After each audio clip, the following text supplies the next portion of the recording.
Hi everyone, I'm John Fenzel. I'm in Section 3 at Arlington National Cemetery, and I'd like to talk to you about one man's leadership at the Battle of the Bulge. Just to give you a rough idea of the sheer scale of the battle, it's interesting to look back on the initial German attack force in the Ardennes. It consisted of more than 200,000 men and around 1,000 tanks, to include the new 70-ton Tiger II tanks. Also 1,900 artillery pieces, 2,000 aircraft, to include Messerschmitt jets. While in the opening phases of the battle, the Germans would be facing only about 80,000 American soldiers, less than 250 tanks, and about 400 artillery guns. So how do you possibly beat those odds? Well, just to make matters worse, on top of that, a lot of the American troops were inexperienced, while the German force included battle-hardened veterans of the tough fighting on the Eastern Front.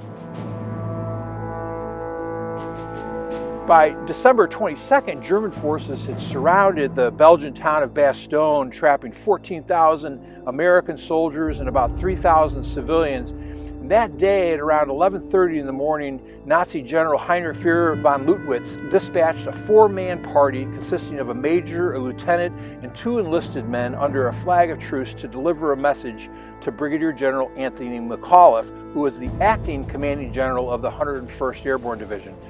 Major General Maxwell Taylor, commanding the 101st, was attending a staff conference at the time in the United States. The message was an ultimatum, and it read, "To the USA commander of the encircled town of Bastogne, the fortune of war is changing.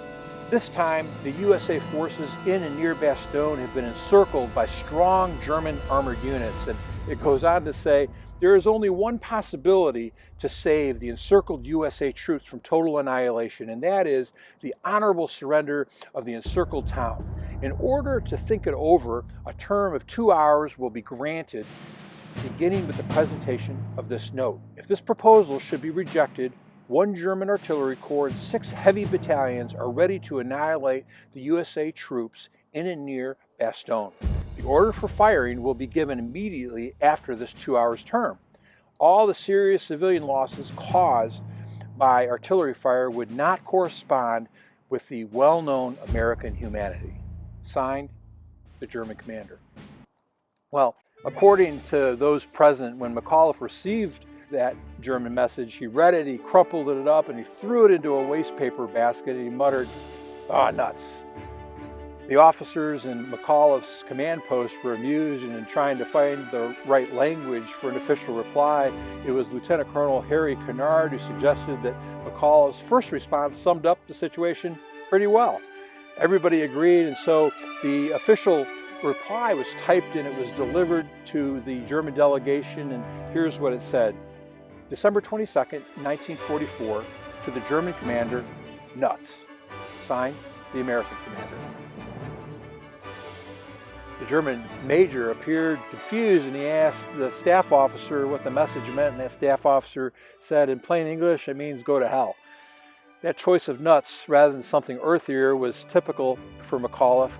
Vincent Vicari, his personal aide at the time, recalled that General Mack was the only general that I ever knew who did not use profane language. Nuts was part of his normal vocabulary.